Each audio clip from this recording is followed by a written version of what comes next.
Pro-life talk. Real world answers. This is Life Report. Welcome to Life Report. I am your host, Josh Braun. We're here with Gabi Veers again, and a very special guest whom we've talked about. He's been kind of a part of the show in the sense that I reference him a lot now. Very special. Very, very special. It's my brother, Tim Braun. Last name, you know, there is a relation. And Tim is working with Justice for All now on full-time staff. And we've partnered with JFA, and I think Tim's going to probably become another person that you're going to see semi-often on the show, because here's what I'm going to say about Tim. If you listen to the show because you like me and the way that I think and talk about this issue, then you're definitely going to like the way that Tim talks about this issue, because there's two people in the world that are doing pro-life work that I am almost always on the same page on. And that's Tim and Steve Wagner. Like, no one else I can say that about. Like, I've got little disagreements with like everybody, and I'm probably wrong most of the time. But there's not the, which means then, you are too. But then if Tim and Steve Wagner both think something, it's like if I disagree, I'm probably wrong, because they're almost always right about everything. So Tim has Tim has a good place to be. Great love for people. A lot of experience talking to pro-choice people, and we just definitely have a lot in common on just the attitude. What attitude do we want to have when we talk to pro-choice people? So really value him, and we're glad to finally get him on the show. Thank you. This is a lot of fun because I've been listening ever since the very beginning. So I've missed a few of the recent episodes. I'm a little bit behind, but except for a few of the recent ones, I've listened to every single episode. So this is interesting, being behind the curtain and seeing all the men and women behind the curtain. Try not to judge me. I don't even know if I agree with everything I said 5 years ago. Those were early episodes. I probably changed a little bit. No, yeah, I know, right? Okay, let's get into this. Today we are concluding a series that we started about 4.5 years ago called Pro-Life Lies. We're responding to this video that a pro-choice person made called Pro-Life Lies That I've Heard. And a long time ago, when I started becoming interested in pro-life people that say things that they shouldn't say, and thinking about, you know, what are some arguments that we shouldn't make? What are some things that maybe aren't even arguments, where it's just not helpful? What are attitudes that are not helpful? I thought this video was a really helpful kind of launching board to talk about a lot of those things, because this gal made this series of 55 statements that she says she's heard from pro-life people. And I think sometimes maybe they were in YouTube comment debates. I don't know that there was always, I sure hope people haven't said all these things to her face, because some of them are really bad. And I watched the video and it's like, okay, yeah, with like over half of these, I'm with her. I don't know if I'd always call them a lie, but I definitely disagree with what the pro-life person said, or maybe I just think it's a bad argument. So let's talk about these, and let's talk about the ones where I actually agree with the pro-life person. She thinks it's a lie, so I'm going to defend that statement.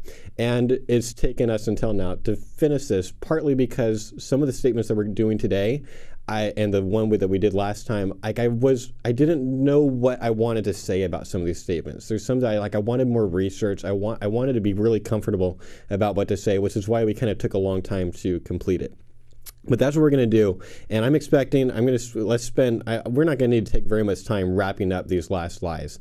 I want to spend this episode talking about what our attitudes should be with people. I want to kind of tie a bow on this series. So let's go ahead and get into it. We have 6 quote-unquote lies to respond to, and I want us to be rather brief. The first 2 go together, so I want us to respond to them together. The first one that Kenna put on the video was birth control causes abortion.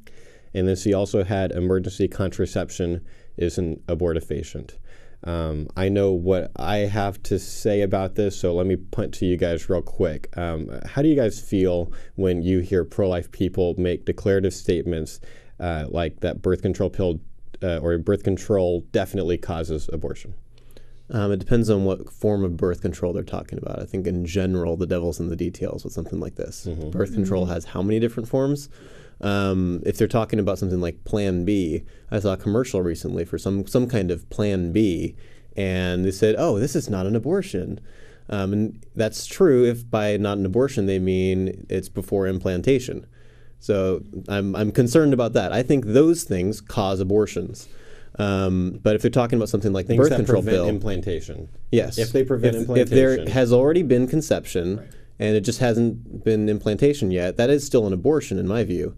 If we're talking about something like the birth control pill, where it's not clear what's going on, then yeah, I'm wanting pro-lifers to, if you're not sure about something, don't pretend you're sure about something. But see, and I think this is the problem, is I think a lot of pro-life people feel like they are sure about this, when I feel like that they believe too strong, that they don't have the right to feel as confident as they do about this. We're going to be doing a whole episode on how pro-life people ought to talk about birth control later on this season. There's a guy named Dr. Rich Papard that has done a lot of work on this, a lot of really careful work. He's a doctor. He's gone through and read literature. And here's what I'm going to say. And I'm not going to make any claim. This is not about whether we should be opposed to birth control in general, whether they're religious concerns. That's a side issue. It's a different issue. The question is a factual question, whether certain methods of birth control cause early abortions or not, whether they do prevent implantation or not. And I'll just say there is some research that was done a while ago that suggested it probably did. And suddenly a lot of pro-life people started talking about how we need to ban birth control pills. Now there's new research that suggests maybe it's not as clear. Maybe these things don't happen. Maybe there's not a cause and effect relationship between birth control pills and the lining of the uterus.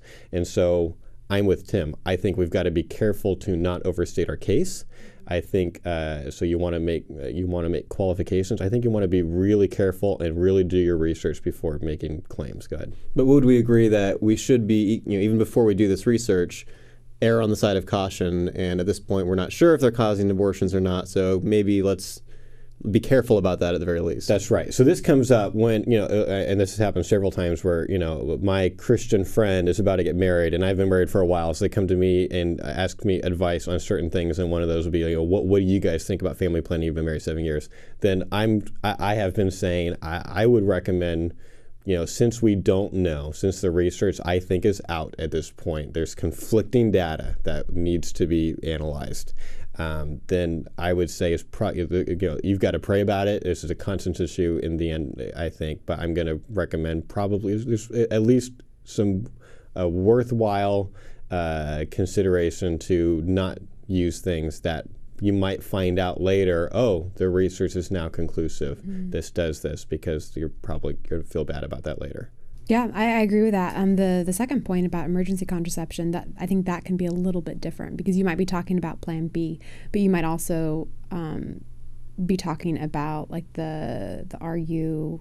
Yeah, some people, when they say emergency contraception, they actually mean RU46. People confuse these things all the time. So like RU46 is absolutely an abortion. I think I'm very convinced at this point that Ella causes abortions, even though there's some That's RU46. No, Ella's different, but Ella acts a lot like RU46, and so it's a progesterone antagonist, and so but based on what we know about that, I think Ella absolutely causes abortions. I'm actually less sure about Plan B, and I'm definitely in fact I'm probably less confident in my views on Plan B than even birth control pills that people take for a long period of time. So all that to say, it's a complicated issue. It's not simple like a lot of people think, and we're going to spend a whole episode talking about this sometime soon, later on this season. But I would just encourage people for now, don't make these really strong declarative statements, because I don't believe, and I've spent a lot of time looking at what we have, I don't think we've got enough research to make a declarative statement like that. Let's move on. Someone said to this pro-choice person, women are sacred vessels. I'm curious why she picked this up as a lie. Yeah. Like what's the alternative? Me neither. I've read this sentence I don't know how many times, and it's only 4 words, and I know what all the words mean. But you put them together, and I don't know what it means. Right. Like, I'm a Christian pro-life guy, and I don't know what you're trying to say. And you're supposed to be it's like, yeah. Immediately I thought, this sounds like a reference to 1 Corinthians 6:19-20, which says, or do you not know that your body is a temple of the Holy Spirit within you, whom you have from God? You are not your own, for you were bought with a price, so glorify God in your body. Like, I was thinking maybe this is like King James Version of that verse, maybe. Like if that's where they're coming from, or maybe they've heard this phrase in church before, but maybe it's a reference to that. But I don't really think that verse is I think 1 Corinthians is a letter to the church. So already there's but I don't even know if that, I don't know. What does this mean? It just sounds really spiritual, I think. Yeah. That's the impression that it gives. And maybe that's why it's not helpful. That's one reason it's not helpful. Yeah. Yes. What are some more? I mean, I think that's obviously is like, well, why use overly spiritual language that's super, super vague? How is this helpful in any sense? What are some other reasons, before we move on to the next one, that you would say that you would call out, wait a minute, here's another reason this isn't helpful? Yeah, the main reason is that clarity is our friend. Right. and ambiguity is our enemy. Right. And does it get more ambiguous? Just use language than that's this? Clear. If whatever your view is, whatever argument you want to make, state it clearly so then everyone understands us. We understand ourselves and they understand us and everything's great. But conversations where we're going past each other because we're not being clear in our language are my least favorite conversations ever. So let's just be clear. Clarity, clarity, clarity. Yeah. So then there's these, the video closes, well, I think I've actually put these out of order. I grouped different things together. But then we have these 3 really ridiculously stupid statements about pro-choice people. One of them was pro-choice women don't have children. Well, that's demonstrably false. Do you know any pro-choice women? Right. I mean, many of them have kids. Pro-choice women should have their children taken away. Oh, that's a good idea. Let's turn this into like this totalitarian regime where we're going to take children away from their parents based on their opinions on moral and political issues. I think it's going really far to say that, oh, well, if you think abortion's okay, then that must mean you're okay with murder. Therefore, we should take away your children. Must be terrible at murder. The implication is you're a bad parent and you shouldn't be allowed to have kids, which is still stupid. Yeah, it's like a huge stretch. Like I'm sorry. I have no patience for stupid things like this. Someone could believe that the pro-choice view is true and be awesome parents. Mm-hmm. Maybe there are terrible pro-choice parents, but there could also very well be really good pro-choice parents and terrible really pro-life parents. Pro-life parents. Yeah, exactly. Yeah. I've seen it. Yeah. So, come on. And pro-choice people don't care about babies. Really? What do you mean by babies? Do you mean born children or not born children? And I don't think this is an issue about caring. I think this is an issue where people disagree about what we're actually talking about. I mean, there's a begging the question thing happening. When you say pro-choice people don't care about babies, I think you're referring to the fact that they don't care about unborn babies. But when we use the word baby, there's an implication of value and personhood, and that's what the central question is on the table. Okay, here's I think one of the things that's bugging me is that a pro-choice person named Kenna actually had a pro-life person say this to her. I would be annoyed if a pro-life person said to me as another pro-life guy, gee, I just don't think pro-choice women care about babies. Like that, I would be annoyed and I would call them on it. But it's even worse to go to someone else that you want to, this is an important issue, we want to dialogue about it well, we want to have good conversations, and you're going and making statements like, you don't care about babies? Yeah, I feel like this kind of a comment comes from a place of not actually talking to people that disagree with you. Mm-hmm. That's the kind of comment that you're sitting in your youth group or your church group or something. Nothing against church groups. I love church groups. But if that's all you do is you sit in those places where everyone agrees with you, you're in your little echo chamber, then you can think for yourself, man, it seems like pro-choice people, they don't care about babies. Yeah. That's right. That is kind of true. And then we start doing this, and then these stupid things come out, and really rude and hurtful and harmful things. And then you think, hey, I remember that thing when we were in my youth group. Hey, you're pro-choice. You don't care about babies. If you actually talk to people, you're not going to say this kind of thing. At least you shouldn't for very long.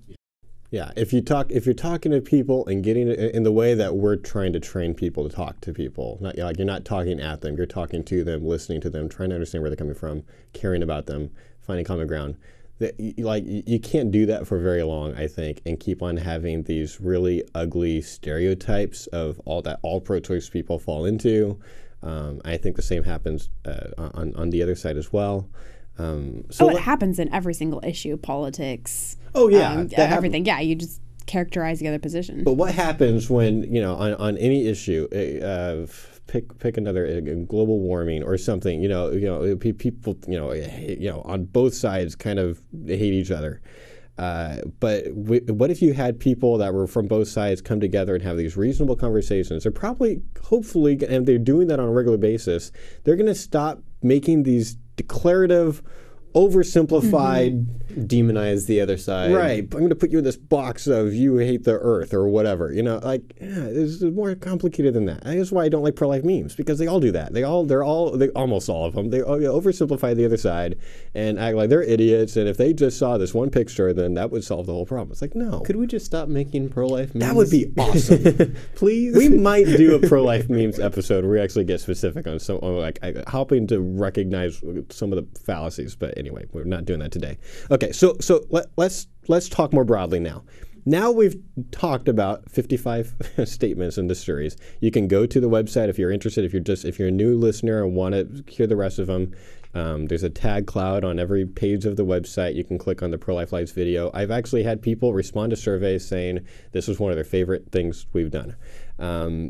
I want to tie a bow on this. I want us to talk about what are some major concepts that we can learn about this. And I want to jump to Tim, who I think wrote something really helpful that basically I wish every single pro-life person would hear or read. So why don't you just introduce what it is that you wrote, and I'm going to want you to read it. Sure.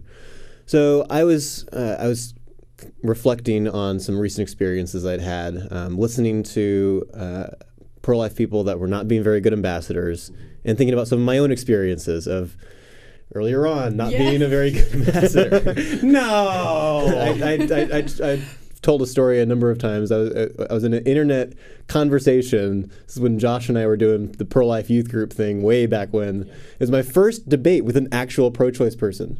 And so we're going back and forth, and she was being really difficult. She was being difficult. And so I told her, as it made perfect sense in my mind, to say, I think I'm done casting my pearls before you. I'm not proud of this. This is bad. This is a bad experience. It's kind of funny. And every time I tell this story, I get a laugh because it's like just the hubris of it. Wow. Because everything that comes out of my mouth is just pearls of wisdom. And not to mention whatever you are, the swine. Right. And it's that kind of attitude is very easy to have, and God forgive me for doing that kind of thing. And so I was reflecting on some of those experiences and experience of seeing other pro-life people make the same kinds of mistakes. And what came to mind was 1 Corinthians 13, the very oft-quoted, everyone's familiar with the passage on love.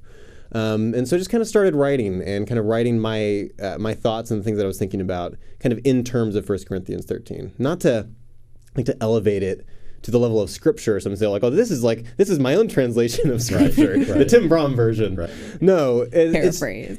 It's I think of it as something like poetry, not very good poetry, but something like just a way to try to think about a passage of scripture that we're all very familiar with in kind of a different way and try to apply it more practically. Go ahead. If I speak with the conviction of a great apologist, but have not love, I am a noisy gong or a clanging cymbal. And if I have great powers of perception and understand all science and philosophy, and if I have all faith so as to inspire a congregation, but have not love, I am nothing. If I give away all excess income to pregnancy care centers and take in unwed mothers, and if I deliver up my reputation for the cause of saving unborn babies, but have not love, I gain nothing. Love is patient. It listens and seeks to understand rather than merely waiting for the chance to respond. Love is kind. It treats everyone as a valuable human being made in the image of God, not just embryos, fetuses, and those who agree with us. Love does not envy or boast. It gives all glory to God and does not seek to be honored by men. Love is not arrogant. It remembers how many times it has made mistakes in reasoning. Love is not rude. It does not dehumanize people by calling them homos or fairies. Love does not insist on its own way. It does not need to have the last word in a debate. Love is not irritable. It is slow to anger and quick to forgive. Love is not resentful. It does not dwell on the failures of those around us. Love does not rejoice at wrongdoing. It is not excited when those who oppose us are caught in sin. Love rejoices with the truth. It does not distort the facts or misconstrue another's arguments. Love bears all things. It does not need to be defensive when insulted. Love believes all things. It does not assume that people have evil intentions just because they disagree. Love hopes all things. It is not cynical, but remembers that God is good and he is in control. Love endures all things. It does not give up on the unborn, no matter how discouraged we feel. I want us to talk about a few of these lines, because basically every point that I would want to make about this series, I think, falls in this paper. So there's a few that I've thought that I don't want you to be able to jump into, Gabi. But there's a few that I think are worth, let's just say a couple things about. So, for example, he said, love is not arrogant. It remembers how many times it has made mistakes in reasoning. That implies that you ought to actually be reflecting after a conversation on how you did and what mistakes you made. I don't think people do that very often. No, our tendency is to forget our mistakes and just bask in the great comments we made, or the progress we made, or good conversations. I know I tend to, even when I'm talking to other pro-lifers and training other pro-life people, I tend to focus on how I did something well so that I can teach them how to do something well, instead of reflecting on my own mistakes and how to improve them. It's not fun to dwell on our failures. No, it's not. It's humbling. Important. We need that in order to grow, but it's not fun. And you can't even forget your own mistakes if you don't even recognize the mistakes. And I think a lot of times, I think that's what happens, is we have our conversation. We've fought for the humanity of the unborn, so therefore we were right about everything, versus kind of this careful, have you ever reread a Facebook comment debate that you had, or, an email exchange, and put yourself in their shoes and thought, because I know I've done that, and I've been like, ooh, I would have done that differently. I would have, I should have said a lot more things before I said that, or said that differently, because sometimes you can even have the right heart, but make it very easy for them to misunderstand what you were actually trying to say. Yeah, it's interesting that you said that, because I naturally do that anytime I read something anybody else has written. Oh, well, if I had been in that argument, then, I just would have used this snappy comeback or this transition or whatever. Right. We need to do that with ourselves, too. Yeah. Because if someone says, I'm offended, that doesn't mean that they've got a good reason to be offended. Right. People are offended all the time for silly reasons. That happens on both on the right and the left. I'm not making particular accusations. Right. But if someone says that should at least raise a red flag. Reflect on it for a second. Okay, is this an example of someone who's just I'm just offended by everything. If I'm offended that you exist. Yeah. Okay, you can probably get over that. But I'm not going to say that, obviously. But that's kind of what I'm thinking. Not reasonable. Yeah, that's not a reasonable reason to be offended. Right. But if we're acting really obnoxiously, and someone says, that's really offensive, we should take that seriously. Think about it. Could we be so focused on what we're doing that we're not really thinking about how we're coming across to others? Right. There's at least a pragmatic value to finding a way to not be overly offensive. It's this idea of don't add offense to it. Our message is offensive enough, don't add offense to it. That makes sense. So what if your favorite way of doing pro-life activism it turns out maybe there's a less offensive way to do it, but still accomplish the same things, and maybe even accomplish more? But that would freak some people out. The seeks to understand rather than merely waiting for the chance to respond. People are terrible at that, because I do this too. Like, they're talking, I feel like I'm under pressure, especially now. Like, people are watching me now that I've been training, so they're watching me. So I've got I probably did that 5 minutes ago.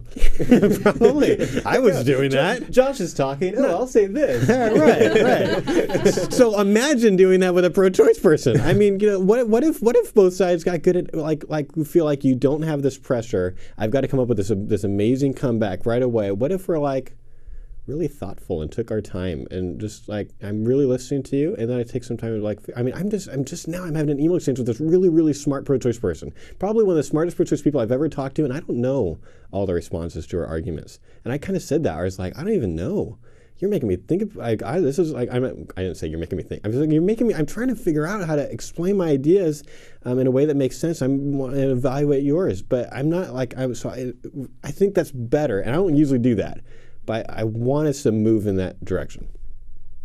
Yeah, I've had a lot of experiences being involved in discussion groups in college and that kind of thing.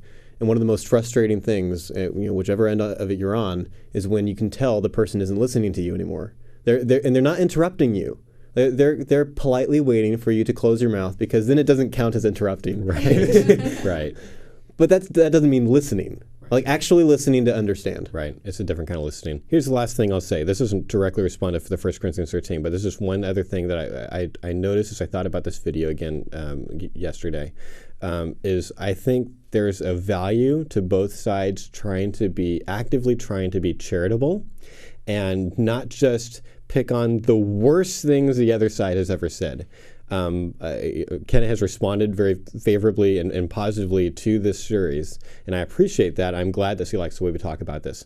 But this video is a compilation of some of the worst from our movement, and some good statements mixed in there too, but a lot of the worst. That's not where most pro-life people are coming from.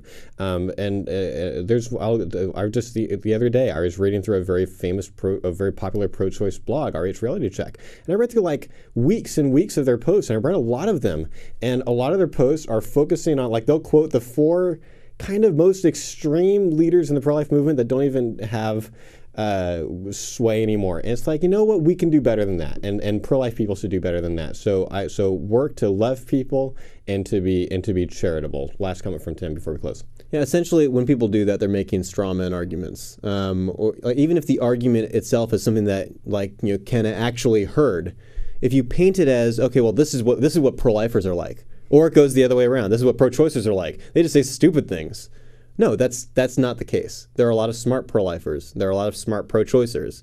There are a lot of dumb pro-lifers. A lot of dumb pro-choicers. Smart and dumb people on both sides. And if you just cherry pick all the stupid things that people say, oh, this is pro-lifers or this is pro-choicers. We need to not do that. Let's not only we shouldn't make strawman arguments or mischaracterize an individual argument. We shouldn't mischaracterize a group or an individual as a whole. This is just what they believe.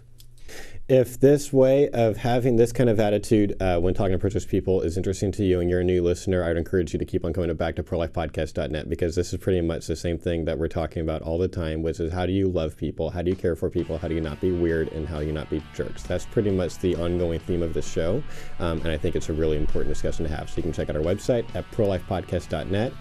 Thanks, Tim, for joining us. He's going to be on for the next several episodes. That's our show. Have a great week. You've been watching Life Report, pro-life talk, real world answers. Life Report is produced by Right to Life of Central California. Visit their website at fresnoprolife.org.